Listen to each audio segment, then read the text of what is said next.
جب لاہور کی راتیں سینما کی روشنیوں سے جگمگاتی تھیں، لیکن آج وہی جگہیں خاموش کھڑی ہیں۔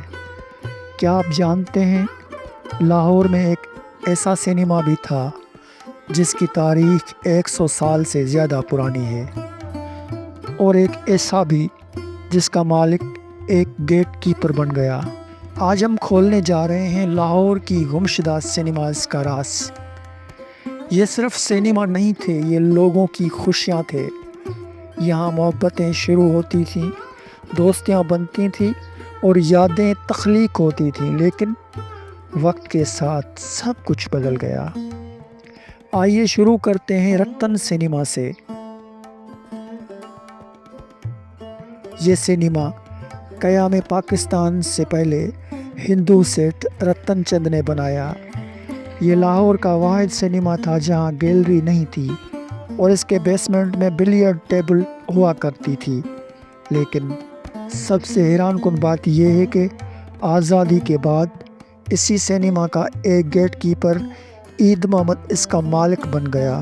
سوچیں، ایک دروازے پر کھڑا شخص پورے سینما کا مالک، لیکن قسمت نے ساتھ نہ دیا۔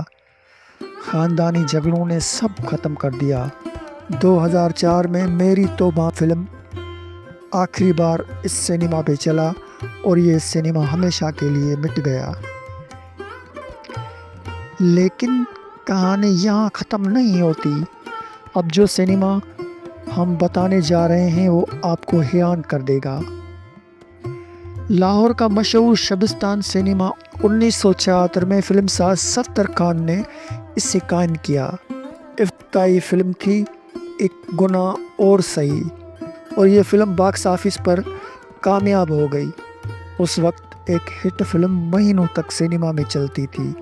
لوگ دور دور سے آتے، ٹکٹ کے لیے لائن لگاتے، اور جب فلم شروع ہوتی پورا ہال تالیوں سے گونج اٹھتا۔ اب بات کرتے ہیں ایک ایسے سینما کی جو صرف سینما نہیں، تاریخ ہے۔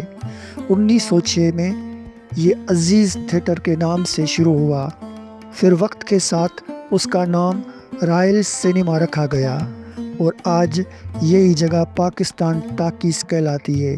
سوچیں، ایک عمارت، 3 زمانے، 3 نام۔ یہ صرف اینٹیں نہیں، یہ ایک صدی کی کہانی ہے۔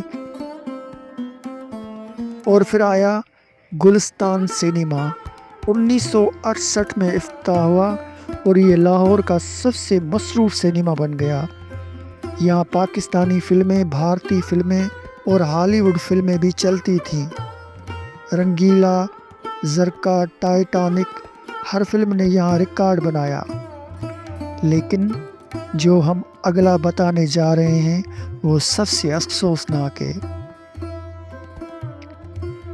پلازا سینما اتنا خوبصورت کہ بھارتی اداکار بھی تعریف کیے بغیر نہ رہ سکے۔ یہاں بڑے بڑے پریمیئر ہوتے تھے، لیکن آج یہی جگہ پارکنگ بن چکی ہے۔ جہاں کبھی تالیاں بجتی تھیں، آج وہاں ہارن بجتے ہیں۔ لاہور میں اور بھی کئی سینما تھے، جیسا کہ گلوب سینما، ریوالی سینما، سنم سینما، نگار سینما، پیراماؤنٹ۔ کچھ میں حادثے ہوئے، کچھ وقت کے ساتھ ختم ہو گئے، اور کچھ کو مارکیٹ میں بدل دیا گیا۔ ایک وقت تھا جب فلم دیکھنا ایک تہوار ہوتا تھا۔ اتوار کو 4 شو، خواتین کے لیے الگ شو، ٹکٹ لینے کے لیے الگ کھڑکیاں، اور باہر پلاؤ، زردہ، شربت۔ فلم سے زیادہ مزہ سینما کے ماحول سے ملتا تھا۔ لیکن آج نہ وہ رش ہے، نہ وہ شور، نہ وہ خوشی، صرف خالی عمارتیں اور پرانی یادیں۔ دوستو، ہم نے صرف سینما نہیں کھوئے، ہم نے اپنا کلچر کھو دیا، اور شاید یہ سنہری دور کبھی واپس نہ آئے۔ اگر آپ چاہتے ہیں کہ ایسی کہانیاں زندہ رہیں تو ویڈیو کو لائک کریں اور کمنٹ میں لکھیں لاہور کا سنہری دور۔